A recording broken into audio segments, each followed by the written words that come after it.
Roland Sands. Roland Sandals. Roland. Roland Sands. Roland Sands. Roland Sands. Yeah, Roland. Yeah, I think Roland might be onto something. Yeah, you know, this new shop that Roland's got here in Long Beach, I don't think it's what it really appears. I mean, it's fancy, you know, you go in, there's bikes, there's apparel, but has anybody really been in the back?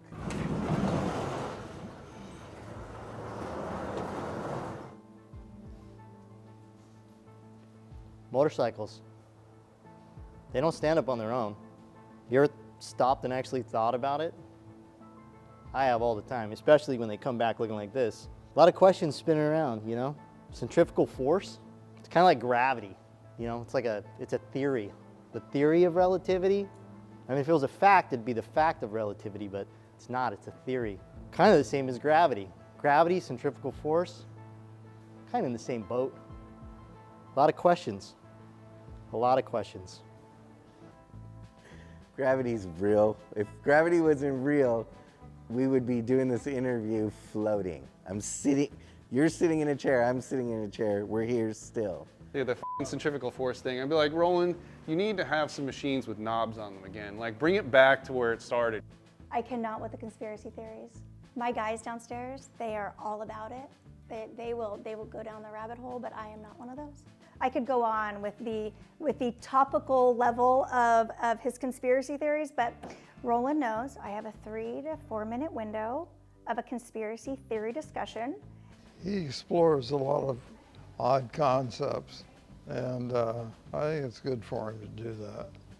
He does a lot of reading, whether it's ancient civilization or architecture and how things were built, because I think you can probably learn a lot from what's been done in the past.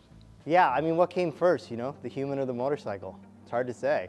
How long have these things actually been around? Indian Motorcycles is a 100-year-old company, and they've been making magic out of 2 wheels for that long. We base all our trust on what we felt our entire lives, and in the background are processes, ones and zeros, that we don't even understand. We're just the front end of the interface. We're the screen. But what's in reality is what's behind the screen, the ones and the zeros. If you even believe that ones and zeros control computers.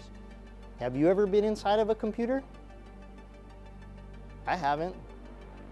Have you ever seen the inside of a motor? I guess I have seen that, but ones and zeros, man. It's all ones and zeros, or maybe not. Well, he believes in conspiracies authentically. How can he say that and do 12 o'clock wheelies? Gravity's fake. Nah, I mean, I'd like to probably argue with him on that because I've experienced gravity a lot of times and it's never worked out well for me. But it might be the centrifugal force that's messing me up, I'm not sure. You know, he's quite smart, but probably hit his head a few times, so I'm sure the frequencies might be getting some resonation there, but I don't know what it is, man. He's definitely an out-of-the-box thinker. He's a creative guy. I mean, I've almost been convinced by his wayward thinking, but I think potentially it's just a Southern California who's spent too much time in the sun and bumped his head a few too many times. That's what always strikes me, because he has quite a few strange theories on life, and I think that I've just come to terms with that being part of his character, and it's almost like listening to a kind of fictional podcast when you hang out with him, because it's like, whatever, dude, you can say whatever you like, I still love you. But it won't be long until he starts bringing out Roland Sands like tinfoil helmets, so I'm looking forward to that day. Well, it's always entertaining. See what he's been doing, what he's coming up with next. I don't care about his centrifugal force. All I give a about is building my motorcycle. First of all, he's not easy to lay an idea on, you know, because he has so much experience and he's got very good taste.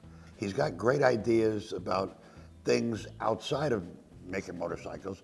I mean, when you walk in the joint, you can see everything's got his touch to it, you know, but that's what I like about him making a bike. I can't even walk in here unless I just did like a movie that I got paid real f***ing good for, because I gotta have cash falling out of all 4 of my pockets, you know, and go, here, just make the bike, you know. Ain't nothing cheap with Roland Sands, okay? Yeah, no, he's just with everybody now. He's just with us. Who is it? What is it? Roland Sands. He's The motorcycle guy. Roman sandals. Not Roman Sandals. Roland Sands. You know with the You know when bikes? chicks do, they wear it, it looks cool when it's like, it's a sandal, but the way the leather goes all the way up to the shin. Yeah, that's you know? that's the Roman Sandals. But I'm saying like those look bitchin'. They do you look know? good. They do look good. But also, okay, so But so not okay. So Roland sandals. Is there a mustache in Mexico? Who really believes in that? He's putting everybody on. He's just got his finger on the whole pulse deal all the time. And I mean, and he's worked in so many different influences, whether it's a street track or whether it's that bagger that he did that I always loved. I give him credit, you know, I've been a fan of his for a long time. Roland is an amazing bike builder. He actually blew my mind when he built my first bike, because all we did was like, all right, what color do you want it? And this is what we're gonna do. And I just gave him the bike and he did it, and he blew my mind. So now we're working on a second bike and I can't wait. He gets a visual of something, he kind of like, you know, grabs onto it, and then he has the forethought and the vision to kind of follow through with it and to see things through fruition. Road racing with super hooligan bikes.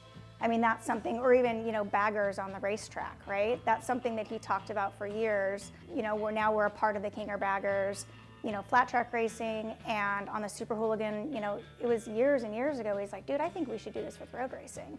And it's a flat track series, right? It's dirt, it's sometimes asphalt. Sure enough, you know, we're in our second or third year now of road racing super hooligan bikes. I really admire what he's doing. You know, I'm from a different world. I have a different focus in a different direction. But to have a friend like him, be able to bring opportunities for me and be able to share great times together with all his crew that he has, it's been a real highlight for my life. Roland's never really racing with us, but you know, he's kind of just, for us, just putting an opportunity there for us.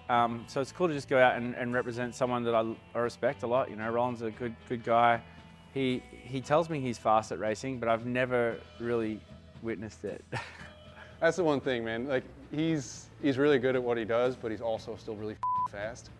And like, amongst my friends, I've always been fast, but like, I don't want to go on a track with him while the cameras are rolling. Yeah, I mean, the deeper I go down the rabbit hole, the more involved it gets. I don't think I'm ever going to be done researching this. Ever since I was a kid, I always wondered in my head, how do motorcycles stay up, you know? And the obvious answer was centrifugal force. And as I got into like, you know, figuring out engineering and all the techniques behind designing motorcycles and things like that, I thought the answer would become clear, but it's only become more convoluted. And I've just become intensely focused on figuring this out. And it seems the only way to really figure it out is to ride a motorcycle.